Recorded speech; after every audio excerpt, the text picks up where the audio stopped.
el cuerpo no tiene pasado ni futuro, Mauricio. El cuerpo solo existe aquí. No hay ningún otro lado donde mi cuerpo esté que no contigo aquí.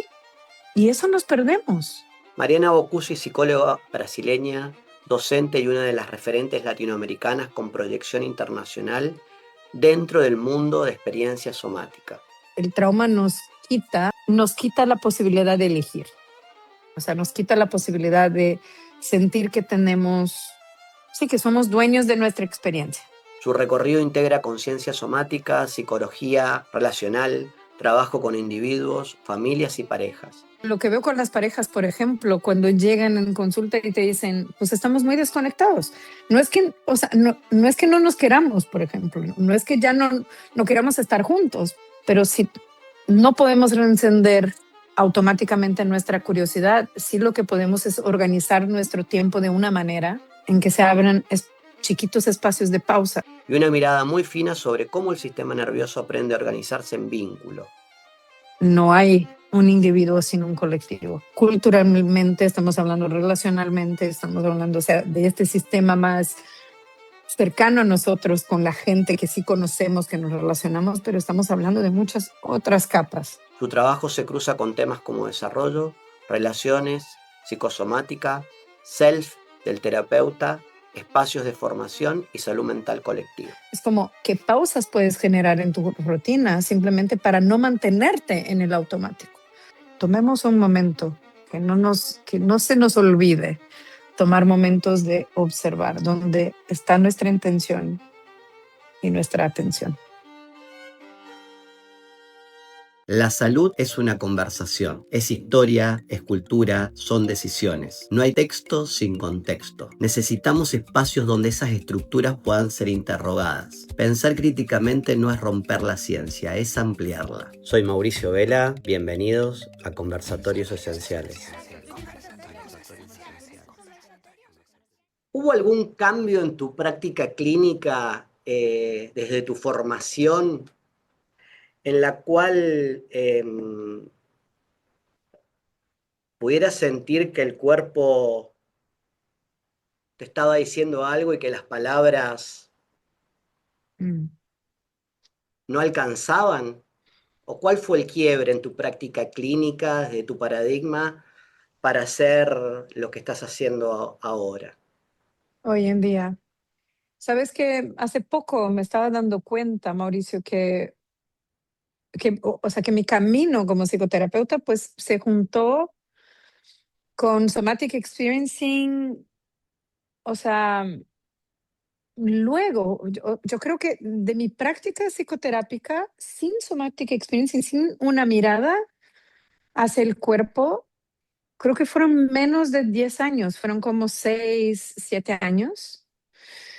Y creo que el punto para mí ha sido, yo al inicio de mi práctica, al inicio de de mi camino profesional, yo he trabajado con salud mental, o sea, de verdad con trastornos mentales graves. Y yo creo que ese es un campo donde nos faltan muchas palabras, donde las palabras sí faltan, donde hay una cantidad de expresiones, una cantidad de señales que se expresan en el setting terapéutico que las palabras no alcanzan. Entonces creo que mi curiosidad hacia el cuerpo empezó de ahí. Y luego, escuchándolo, Somatic no fue, o sea, el primer abordaje que yo busqué como un intento de integrar con lo que yo hacía. Yo soy terapeuta relacional, entonces siempre desde el inicio de mi formación y pues de mi práctica clínica, mi interés está en las relaciones, o sea, cómo crear espacios más saludables de existir con los demás. Yo de verdad no creo que seamos lo que somos independiente de nuestros contextos ni de nuestras relaciones. Entonces, mi enfoque siempre ha sido, pues, ¿qué es lo que genera la enfermedad y qué es lo que genera salud? ¿Qué es lo que genera resiliencia en nuestros espacios relacionales? Entonces, cuando me encontré con Somatic, creo que el gran cambio que hizo en mi mente de psicoterapeuta verbal fue empezar a mirar cómo puedo yo, desde mi cuerpo, mi experiencia compartida con mis clientes, crear espacios donde más posibilidades existan de relacionarnos. Y con eso empezar a ver los cambios que la gente, por vivir una experiencia reparadora terapéutica, puede llegar a llevar a su vida. Entonces, de ahí empezó la integración para mí. A la medida que yo fui entendiendo cómo mi fisiología y mi sistema nervioso cambiaba, mi forma de estar con la gente, mi forma sí, de compartir espacios con mis clientes, yo pude entender que hay muchos otros mapas más allá de la narrativa que son esenciales para que los cambios sucedan, no solo para la conciencia, no solo para entender lo que está sucediendo conmigo, pero para ser capaz de crear pausas y pues cambiar. Entonces, creo que por ahí fue mi caminito. Para alguien que no conoce o si tuvieras que explicar con palabras simples, para Claro. personas que no son terapeutas o Ujú, ¿qué, qué es Somatic Experiencing? ujú.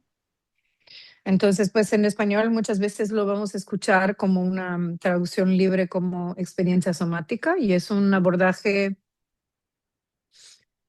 que sistematizó Peter Levine, que es psicólogo, terapeuta corporal, estadounidense, y el enfoque de su trabajo tiene que ver con reconocer, identificar y trabajar con nuestras respuestas instintivas que están presentes todos los días en nuestra vida. Muchas veces cuando escuchamos una palabra o nos encontramos con una situación conocida que nos genera, o sea, hay una capa inicial de nuestra respuesta hacia el mundo que no es pensada. Muchas veces de ver a una persona por primera vez, tenemos esta sensación, ¿me cae bien o no me cae bien? No sabemos por qué, porque no hemos hablado, no hemos tenido una interacción, pero sí hay esta capa, esta parte adentro que nos trae informaciones. Y eso es nuestra fisiología, esto es como nuestro sistema nervioso identifica qué se siente seguro y qué no se siente seguro. Entonces, Peter Levine ha traído todo este conocimiento de la neurociencia para entender cómo nuestro cuerpo y cómo nuestro cuerpo procesa y responde delante de situaciones estresantes. Y entonces él habla mucho de una palabra grande que todos hemos escuchado en la vida, que son los traumas.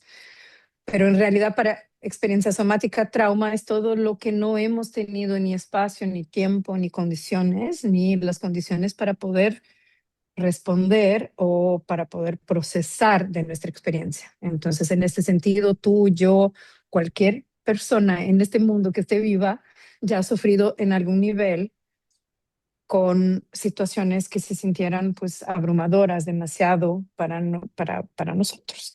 Entonces, eso es experiencia somática, es un abordaje terapéutico, pero para mí es más que solo un abordaje terapéutico, es una mirada hacia la vida. Es que considerar que hay cosas que se relacionan, o sea, que hay elementos que se relacionan íntimamente con cómo nos comportamos en el mundo que no nos son conscientes y que no pasan por nuestra racionalidad, por nuestra capacidad de pensar. Simplemente suceden muy rápido, independiente de nuestra voluntad. ¿Cómo se puede, eh, cómo podemos entender, muchas veces entendemos racionalmente lo que nos pasó y sin embargo seguimos reaccionando a algo como que no hubiera terminado corporalmente? Exacto. Y eso exactamente es lo que Peter dice, o sea, cuando en el momento que algo sucede en nuestra experiencia y lo vivimos como demasiado, sea porque fue demasiado rápido, puede haber sido como, no sé, puede haber sido o sea, algo que sucedió en una velocidad que no hemos podido, o sea, de verdad apropiarnos de todas las informaciones que llegaran, o algo que estaba más allá de nuestra capacidad de sentir o de entender. Y justo es lo que es esta distancia o es esta desconexión que genera el trauma. O sea, es como si una parte de nosotros estuviera constantemente conectada con esto que sucedió en el pasado, pero no termina, o sea, no se completa. Entonces, una parte nuestra es como si no estuviera disponible para disfrutar de la completud de la experiencia de este momento, porque hay cosas que ahí están. Y por eso muchas veces si hemos vivido, imaginemos que vivimos un patrón de relación en cuanto estábamos creciendo, donde no nos sentimos valorados o reconocidos en cosas que hacíamos. Muchas veces nuestra tendencia es solo de mirar a la cara de alguien que nos importa o alguien que tenga algo de autoridad y sentir que esta persona tampoco nos va a reconocer o que va a ser capaz de valorarnos como somos. Y eso no tiene que ver con esta relación actual, tiene que ver con lo que ya hemos vivido, que se quedó ahí registrado como algo muy profundo. Entonces, lo que nos cuenta Peter o lo que nos dice él con experiencia somática es que más allá de entender lo que sucede, hay que poder darle al cuerpo la oportunidad de sentir lo que no se pudo sentir en el momento que sucedió. Entonces, muchas veces, pues, evitamos estas sensaciones o estas emociones o nos explicamos estas emociones y sensaciones, pero no nos damos espacio de verdad para notar lo profundo que está, o sea, registrado en nuestra fisiología. Y para él, y pues como trabajo yo hoy en día, es pues crear las condiciones para que el cuerpo pueda sentir lo que de verdad conectó en aquel momento y se quedó, o sea, registrado y de alguna manera atorado en nuestra experiencia presente, que no nos permite estar tan completos en lo que estamos viviendo hoy. ¿Y cómo fue tu transición? Nosotros en la Argentina tenemos una formación dentro de la salud mental que es Ujú, prácticamente eh, el 80 o el 90% es psicoanalítica. sí. Eh, Aquí en el sur del Brasil también somos muy psicoanalíticos en nuestra tradición. em, la salud mental dentro de la parte médica me parece que no está dentro de la agenda. Ujú, Y como terapeutas, eh, con todas las fortalezas que puede tener cada terapia, pero a veces nos quedamos cortos. Nos hemos quedado cortos ujú, para... También es importante entender de que en este último tiempo el contexto ha cambiado mucho, un ujú, cambio de contexto muy grande. Por lo sí, tanto, yo considero que debemos desarrollar dispositivos terapéuticos diferentes para problemas diferente. nuevos. Por lo Ujú, tanto, la pregunta es, ¿cómo ha sido tu historia en esto que me has dicho, desde dónde ujú, empezaste y cómo has ido más allá de la formación? Siempre uno va tomando herramientas y va haciendo un híbrido. Y a mí me gusta escuchar ujú, mucho los terapeutas para poder decir, bueno, ¿cómo abordo o qué dispositivos puedo crear ujú. para estos problemas de este mundo en el cual hay una hiperconexión muy importante y una desconexión? Hay Desconexión totalmente. una sobreestimulación muy grande Ujú, actualmente.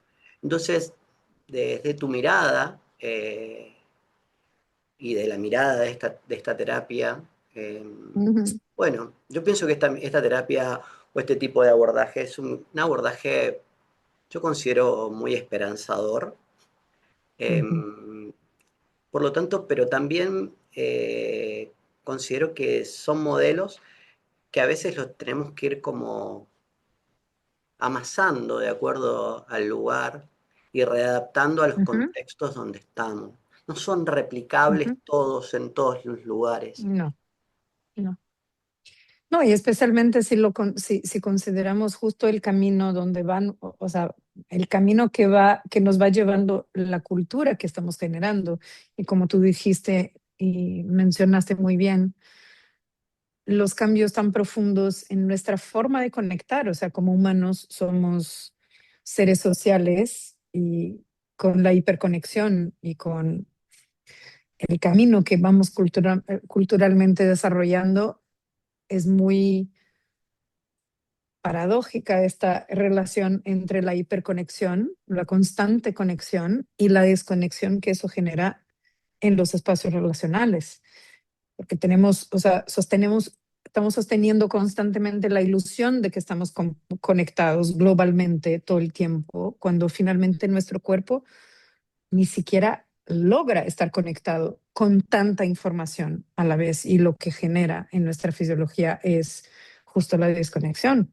Entonces, finalmente yo puedo saber lo que está sucediendo del otro lado del mundo casi inmediatamente, o sea, con muy poquito delay, o sea, con muy poquita diferencia, pero a veces no soy capaz de estar presente con mi hijo, con mi pareja, con mis personas cercanas, porque ya es tanto lo que yo recibo, que este nivel de profundidad, es esta conexión que nos es natural por un lado, pero que a la vez necesita tiempo para que podamos de verdad sentir en el cuerpo, no está disponible.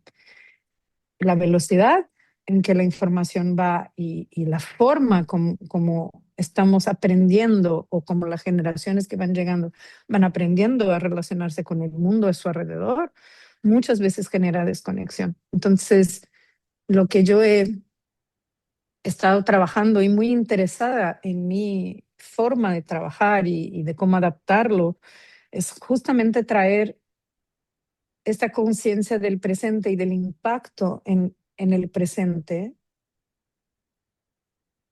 en el momento en que hay una conversación, por ejemplo, en terapia.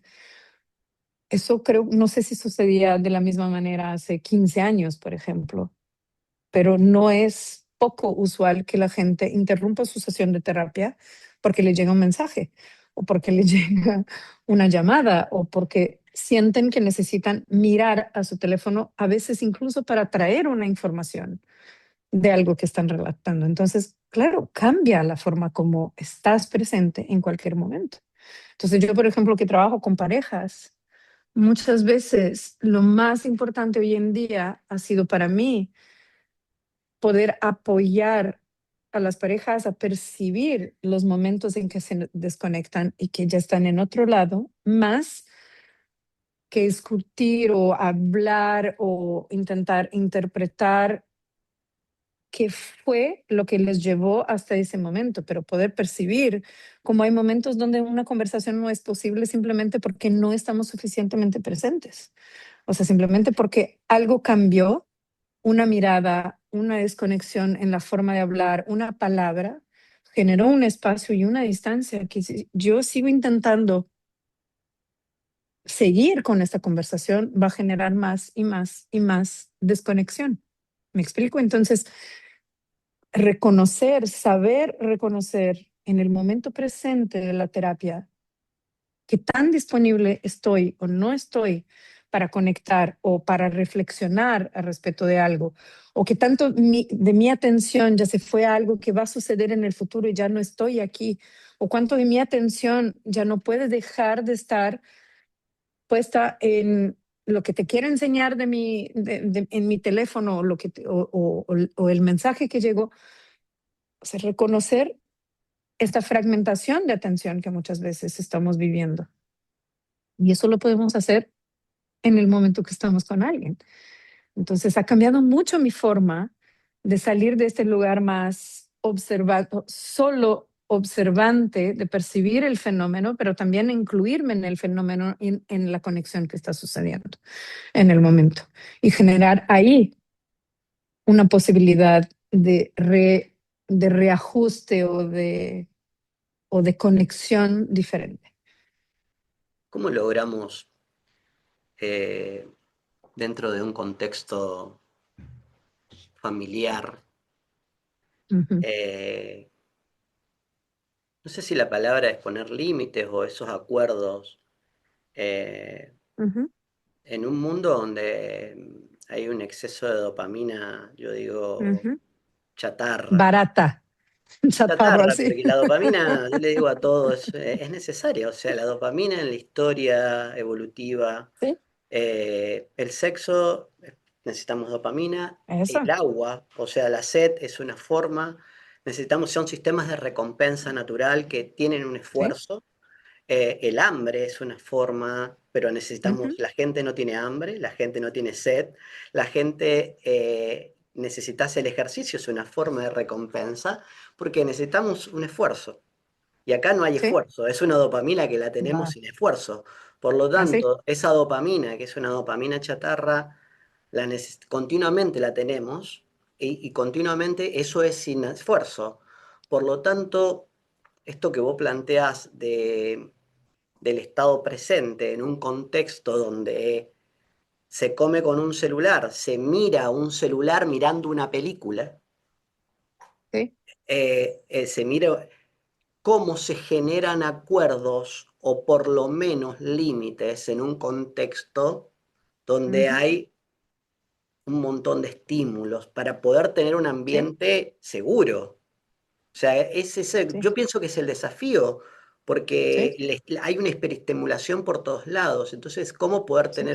crear, o qué papel tenemos los adultos o nosotros en estos Ujú. contextos? Porque es un gran desafío, yo como padre. Enorme. No, yo como mamá igual. O sea, mamá de una preadolescente, pues ya es el más grande desafío que hay. Y es interesante, Mauricio, porque como lo veo yo, es un tema tan, o sea, que podemos empezar hasta antes de crear acuerdos o plantear límites, que es cómo apoyamos a los niños o cómo nos apoyamos a crear vocabulario para nombrar lo que nos pasa.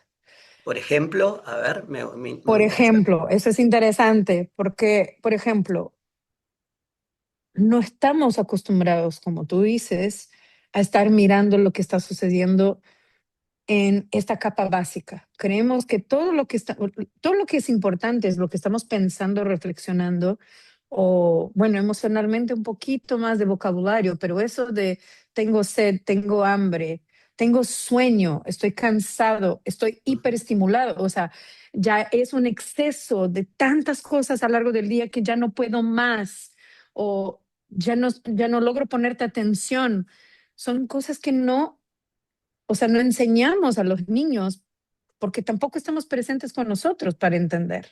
Entonces, Totalmente. muchas veces reaccionamos, o sea, reaccionamos o les damos una respuesta, pues, a veces un poco enojada o frustrada y de pronto el otro no entiende por qué está, o sea, por qué está recibiendo esta respuesta de esta manera. Entonces, crear espacios de curiosidad acerca de, bueno, me respondes mal, y que exista este espacio de decir, a ver, ¿qué sucedió? O sea, entre la última respuesta que me diste, que fue una respuesta ok, y esta que me acabas de dar, ¿qué pasó? Y usualmente son cositas que están abajo de nuestra atención.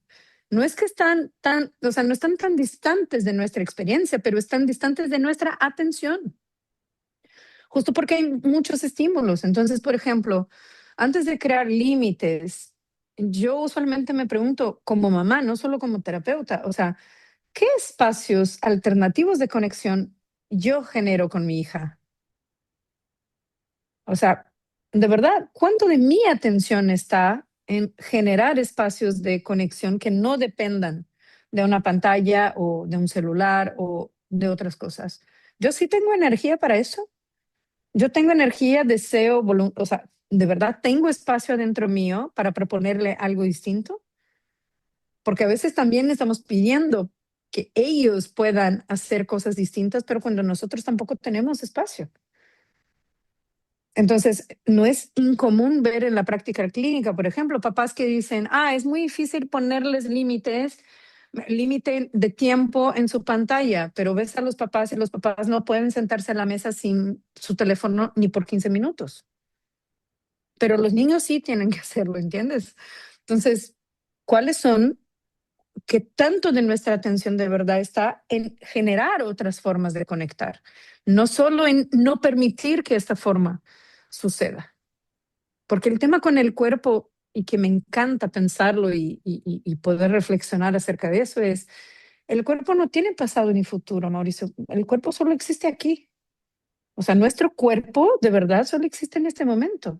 Todo lo que está sucediendo, de hecho, en este momento es mi conexión contigo. No hay ningún otro lado donde mi cuerpo esté que no contigo aquí. Y eso nos perdemos por la cantidad de lugares donde podemos ir en un segundo con nuestra mente. Se nos olvida que el cuerpo de verdad solo existe aquí. Y para que yo pueda sentirte o sentir si estoy segura, si estoy cansada, si es, o sea, conectar con lo que está sucediendo conmigo, yo necesito tiempo.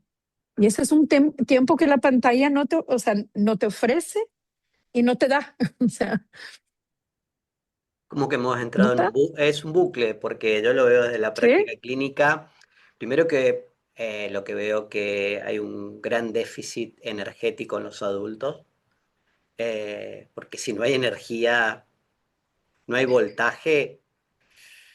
A ver, No generas, digamos, la claro. tolerancia se pierde, la Eso. curiosidad se pierde, no se duerme bien, hay poco sol, poca cantidad de alteración de los ritmos circadianos.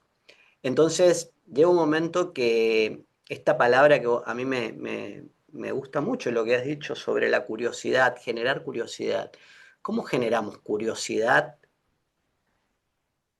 Tenemos que Si estar estamos atorando, estamos atorados porque atorados la sin curiosidad se energía. genera en un sistema que se siente por lo menos hay un nivel Seguro. de seguridad, Ujú. tiene que generarse, o ese saboreo de la seguridad tiene que estar, porque también yo veo la curiosidad con la creatividad ahí que como que Ujú. pero es como un chispazo que tenemos en un mundo donde no hay curiosidad, sino hay automatismo. ¿Cómo podemos tener curiosidad los adultos? O Claro. tenerla o reencauzarla a a la curiosidad.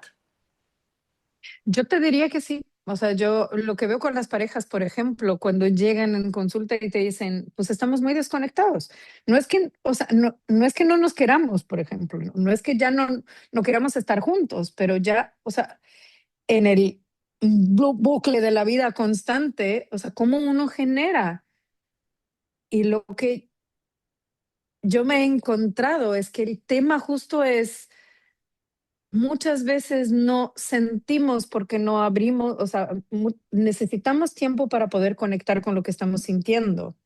Entonces, a veces sí, yo no voy a conectar, no conecto directamente con lo que siento, pero sí empiezo a abrir espacios donde yo pueda simplemente estar con un poco más de espacio y hay una intencionalidad para este espacio abierto que usualmente no nos damos. Pues la curiosidad también empieza a volver.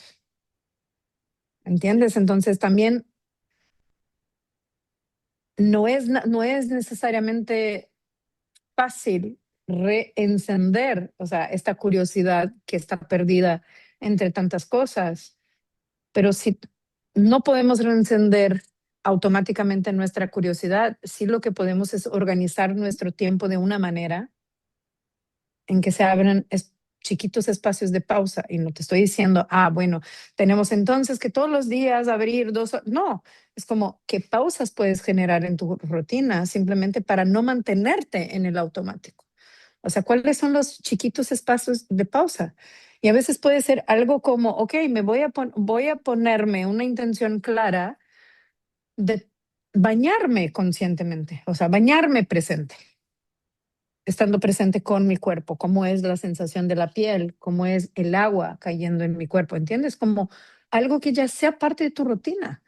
Y si estamos hablando en familia, eso puede ser como el momento de poner la mesa para sentarse a cenar, que cada quien pues deje sus cosas y que podamos como se hizo por muchas generaciones, o sea, componer. No necesariamente estamos haciendo todo juntos, pero estamos en lo mismo. Estamos abriendo un espacio, invitando conscientemente. O sea, este día va a ser el día donde nos vamos a quedar, no sé, o sea, vamos a jugar lo que sea. Entonces, a veces lo que podemos es invitar el tiempo conscientemente y de ahí ver qué sucede.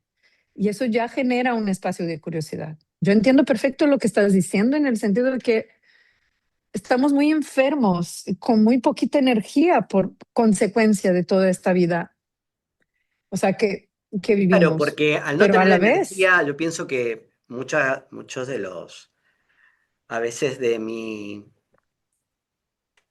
gran desafío como profesional es tratarle, a veces trabajando con somática, y si yo no le regenero la energía o por lo menos le suministro a veces los recursos, el objetivo del sistema es tratar de priorizar la energía en un momento. Por lo sí. tanto, tengo que garantizárselo, por lo menos encontrar un momento.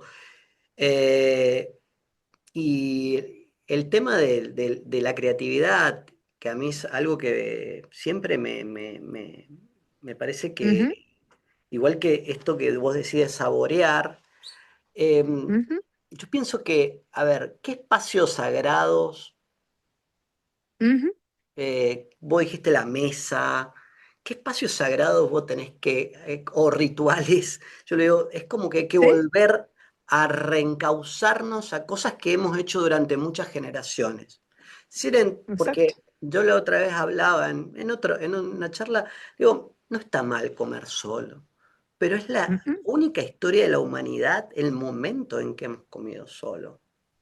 O sea que yo exactamente. me llama la atención ese tipo de espacio. No es que esté mal, solamente estoy diciendo qué ¿No? espacio sagrado, entre comillas, podemos tomar como herramienta o microespacio. Ujú, El hecho de ujú, la mesa. Nosotros la otra vez estuvimos también hablando sobre el tema de la alimentación o de la soberanía ujú, alimentaria, y hay sí, poblaciones que hace 3 o 4 generaciones que no cocinan. Y no hay que ya no alimento, no es cocinan. o por lo menos los chicos no ven que hay un alimento en su casa que viene de la casa o se construye o se sientan. El dispositivo, Ujú, estoy hablando del alimento. sí, Por sí, lo sí, tanto, claro que ese sí. recurso no existe. ¿No? Entonces la pregunta es, ¿qué espacios sagrados o por lo menos podemos tomar como recurso para poder ese espacio de la mesa, que para mí es un espacio sagrado, por más simple que sea? Claro. Ujú. Y ves que otra vez, eso me parece súper interesante porque otra vez, cuando yo te escucho traer la pregunta que me surge es, ¿cuál es nuestra intención? ¿Qué es lo que queremos crear? Porque muchas veces cuando la gente llega, pues, a sesión conmigo o va a llegar contigo, o sea, la gente quiere algo, o sea, tiene una intención. O sea porque no me siento bien, me quiero sentir mejor, sea porque me siento demasiado cansado, deprimido, ansioso, sea lo que sea, pero que en algún lugar hay una intención, hay un querer. Entonces, para mí, esto es el punto uno. O sea, nuestra atención necesita convergir con nuestra intención para que podamos crear estos espacios sagrados. O sea, en mi familia, en mi historia de familia, seguro sería la mesa. O sea, de hecho es donde yo sí percibo que para mí es más fácil sostener este lugar de, eso es, o sea, este es un espacio sin pantalla, o sea, para mí. Entonces, Seguro. claro, con mi hija eso no es una cuestión, o sea, no es un tema, porque eso es, pues eso es. Pero para algunas familias eso puede no tener ningún sentido. Entonces, que yo les Totalmente. ofrezca como, a Como un ver, recurso no va a entonces servir. cena, o sea, eso no sirve, no sirve, pero entonces, ¿qué es lo que sirve? ¿Cuál es nuestra, o sea, dónde está nuestra intención? ¿Qué queremos generar? Y entonces podemos invitar nuestra atención a estar más presente. Por ejemplo, con las parejas, cuando yo te decía, bueno, a veces es, bueno, queremos más intimidad sexual que no tenemos, que ya no tenemos, o a veces es un tema de hace cuánto tiempo no tenemos un proyecto común. O sea, ¿dónde está su atención? O sea, porque si no logramos, o sea, si no logramos rastrear nuestra atención o saber de verdad, es muy difícil. que un cambio suceda. De hecho, para mí, el cambio, o sea, el movimiento hacia el cambio tiene que ver con esa convergencia entre dónde está mi intención y si logro sostener mi atención en la dirección de mi intención, ¿entiendes? Entonces, claro, muchas veces vas a escuchar papás diciendo, es que yo quiero que, o sea, ya no puedo que mi hijo esté tanto tiempo en la pantalla. Bueno, y mi curiosidad siempre se va a ese lugar. ¿Pero por qué? O sea, ¿qué es lo que te molesta en esto? O sea, ¿qué quieres generar? ¿Qué te gustaría que estuviera pasando? ¿O cómo te gustaría ver a tu hijo? Y muchas veces se quedan así, no, es que yo sé que no es bueno, pero ¿qué es bueno entonces? O sea, ¿qué quieres? Porque si no tenemos esto, todo se vuelve, todo se puede volver a un automatismo. Incluso la cajita donde pones todos los teléfonos antes de sentar a la mesa se puede convertir en un acto mecánico, Totalmente. ¿entiendes? Y no salimos de ahí ni más conectados, ni con curiosidad, ni más creativos, ni nada.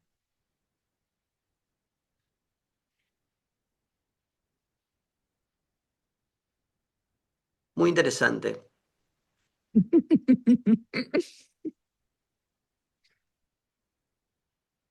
Vos sos una referente, por lo menos en lo que he leído, eh, en algo que quiero que me expliques, Ujú, em, que venís estudiando, que es el ujú, concepto de apaciguamiento. mm, sí. Em, de mi práctica clínica, yo tengo gran cantidad de personas de hace muchos años con patologías autoinmunes, muchísimas. Ujú, ujú, Eh, y siempre veo un patrón. O sea, ujú, no significa que esté directamente relacionado, pero hay un patrón eh, más allá de su intestino permeable, de la parte hormonal, de algún factor genético que pueda ser, pero siempre hay un patrón que ujú, veo que se repite generalmente, y que muchas ujú, veces también veo como ediciones culturales, que se mm, transmiten transgeneracionalmente, más allá ujú, de la carga que puede decir mi madre, mi abuela, mi tía, mi ujú, hermana, pero detrás de eso siento una ujú, edición cultural, patrones y un formato de sostener ujú, que bueno, obviamente que es una mixtura, mm, no es algo que quiero que podamos, para el que no sabe, ujú, si lo podemos desglosar a ujú. esto, que es muy interesante porque también viene a jugar un papel muy esperanzador también para poder abordarlo, porque a veces nos quedamos cortos. Claro, claro que sí. Y como tú decías, yo creo que cuando miramos, cuando, cuando nos permitimos abrir nuestra mirada de tantas interpretaciones que vamos, o sea, que nos vamos acostumbrando como terapeutas, como profesionales de la salud, salimos de este lugar de tanta interpretación y si volvemos nuestra curiosidad Mm, a cómo nuestro ser, cómo nuestro cuerpo se organiza, o sea, se organiza delante de los estresores de la vida, digamos. O sea, a mí me parece genial pensar que cuando tienes una persona enfrente, es la mejor versión de esta persona que ya pudo, o sea, que ya pudo, o sea, es la mejor versión de su cuerpo, de su fisiología o de su capacidad de estar presente en el mundo que vive y con los desafíos que tiene. Entonces, para mí, y creo que eso es muy común. Tú hablabas del apaciguamiento, que es un nombre complejo para nombrar algo que es tan familiar, digamos, que tiene que ver con esto de cuando estamos delante de una situación relacional y compleja o difícil o estresante y no queremos perder el amor o la mirada o la aceptación del otro, muchas veces pues nos desconectamos de nosotros mismos y no sé, asumimos comportamientos complacientes o sumisos que van más allá de nuestra capacidad de verdad cuidarnos y estar presentes con nosotros. Y lo vemos muy comúnmente y históricamente esto como un patrón muy femenino, o sea, entre las mujeres es muy común verlo. Obviamente no es exclusivo de las mujeres, pero es muy común históricamente pensar que la forma de garantizar seguridad, protección o integridad tuvo que ver con someterse, tuvo que ver con aceptar situaciones que no son aceptables. Y con el tiempo lo que va sucediendo en nuestro cuerpo es que vamos ya no reconociendo lo que se siente peligroso o lo que se siente amenazante y nos vamos manteniendo en esta posición de sumisión o de menos voz o de menos presencia, aunque no estemos amenazadas. Entonces, son patrones que uno va generando como para sobrevivir y a la vez se convierte en una forma de ser, de relacionarse con el mundo. Entonces, si miramos especialmente en generaciones más antiguas, vamos a ver generaciones y generaciones de mujeres para quien no era permitido ni una vida, o sea, no les era permitido muchas cosas, pero obviamente eso sigue como una posibilidad de relacionarse. Entonces,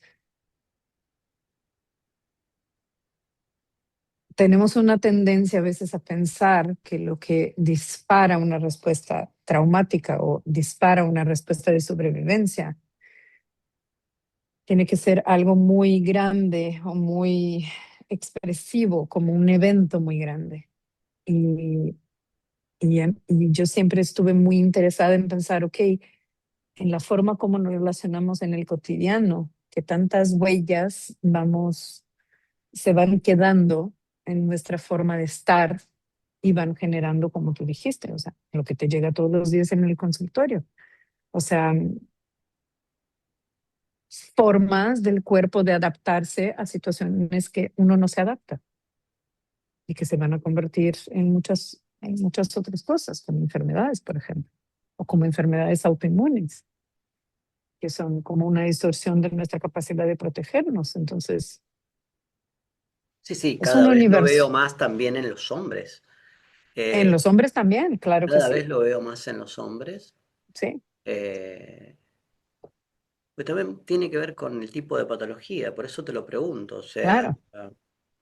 también que veo patologías o neurodegenerativas, Ujú, eh, en la cual no puedo decir que esto sea,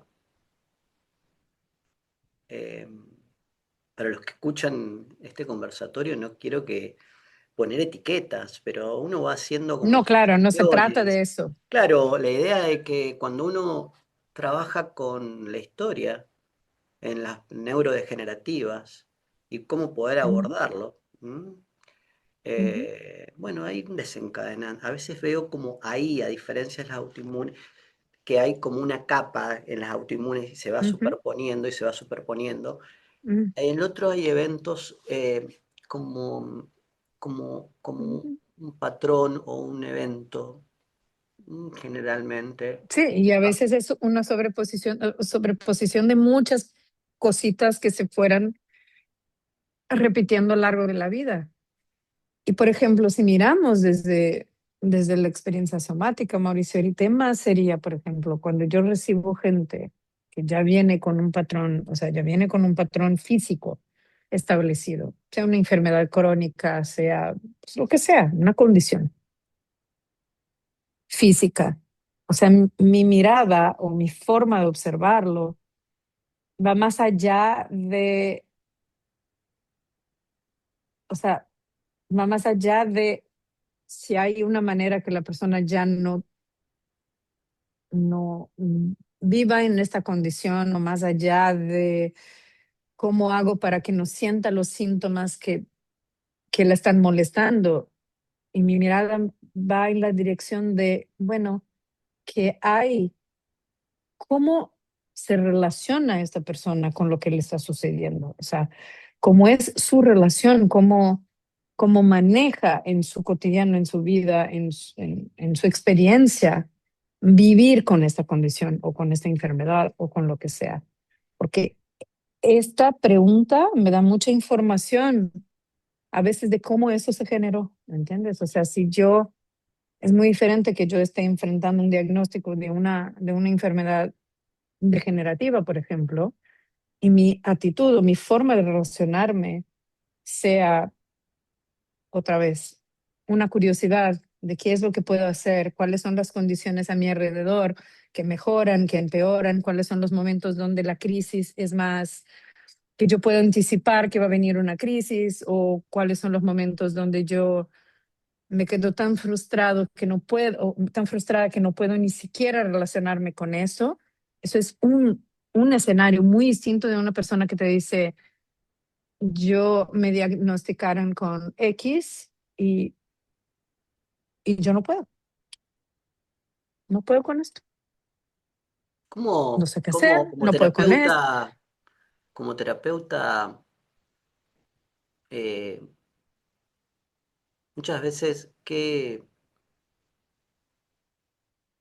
cómo trabajar amablemente Ujú. los diagnósticos que a veces pueden ser terribles, las malas noticias? No, y sí lo son. Y aparte, muchas veces, en el afán de buscar una respuesta, Exacto. nosotros como terapeuta hemos aprendido y nos han enseñado Ujú. que a veces hemos encasillado y hemos trabajado sobre compartimentos estancos. Por lo tanto, tanto terapeutas Así como es. pacientes están buscando Claro. algo que encasille Ujú. y para decir, bueno, esto es lo que tengo.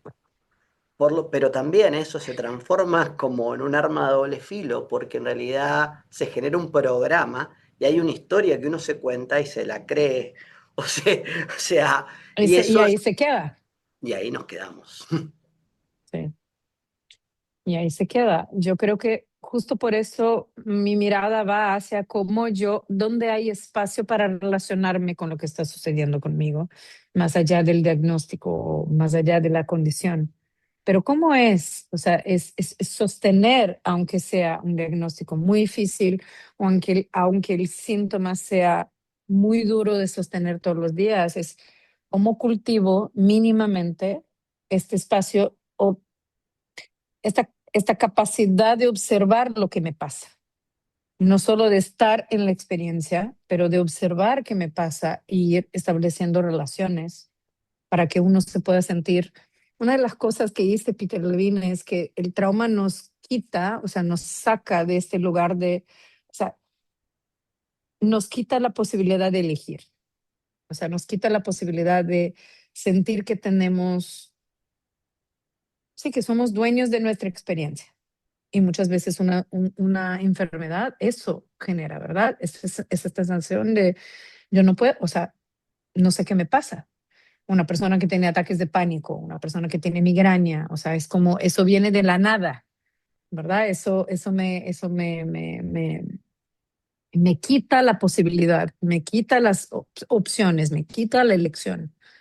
Entonces, trabajar para que uno pueda a la vez sentir lo que siente, pero observar lo que sucede y abrir su mirada hacia, con un poco de curiosidad, otra vez con cultivando curiosidad acerca de, ok, eso sí está sucediendo, pero hay muchas formas de cómo yo puedo vivir lo que está sucediendo conmigo. No hay una sola forma de vivirlo. Hay muchas diferentes posibilidades. Yo siento que este es el espacio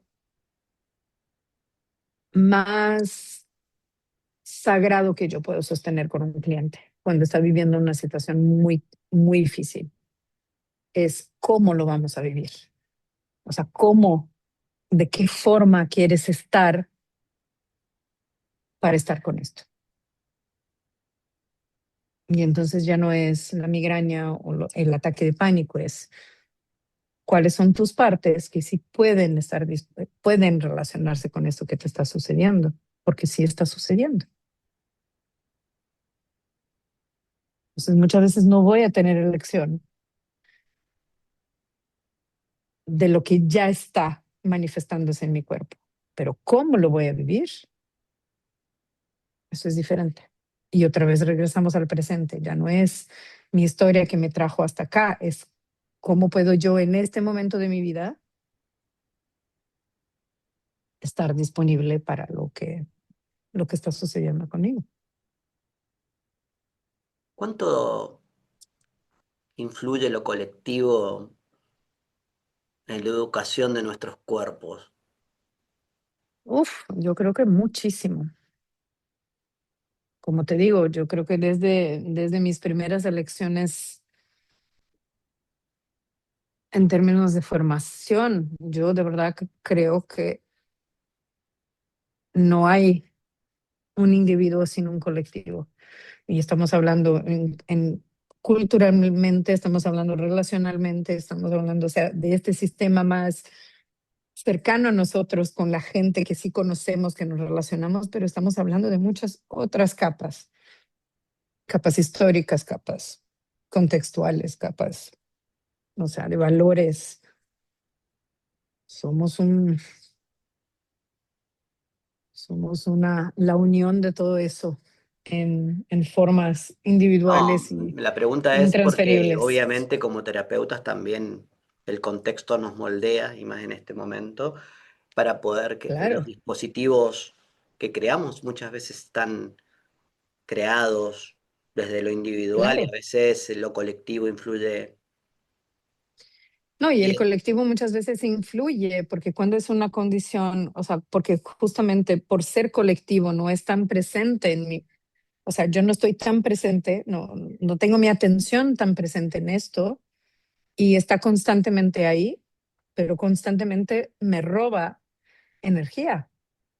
Estaba hablando con una cliente hoy en la mañana, que es latinoamericana, pero vive en Estados Unidos hace mucho tiempo.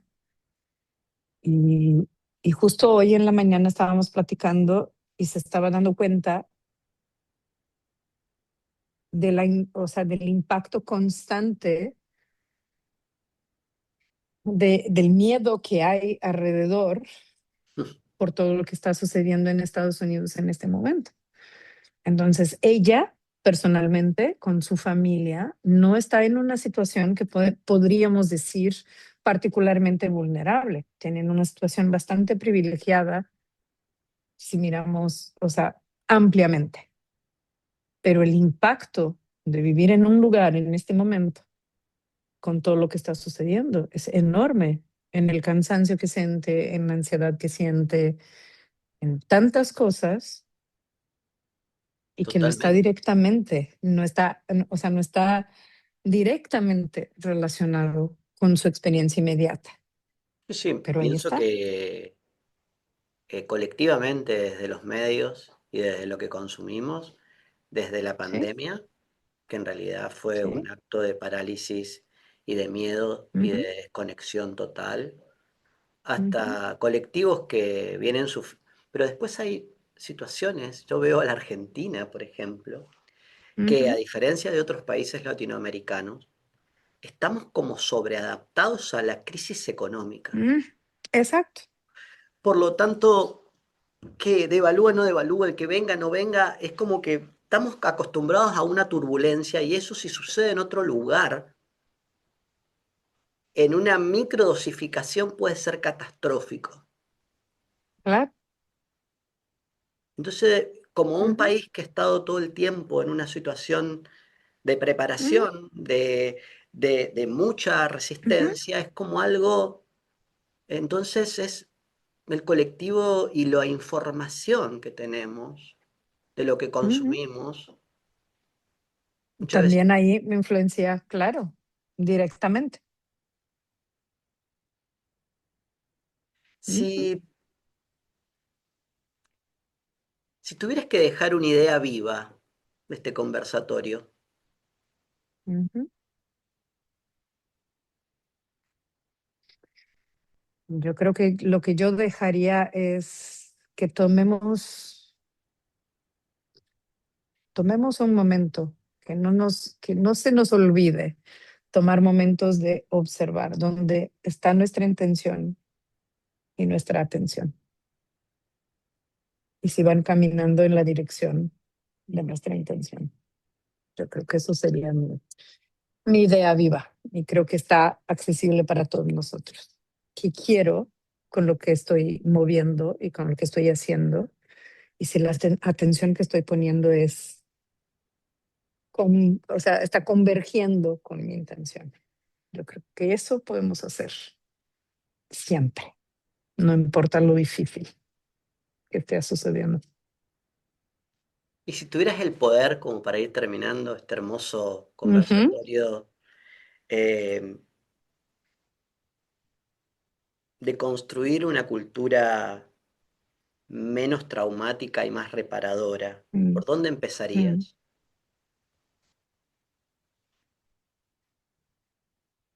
Por los tiempos, por darnos más tiempo para cada cosa y especialmente en la transición entre todas las cosas que hacemos. Yo agregaría tiempo para que podamos completar antes de volver a empezar. Eso es lo que yo haría.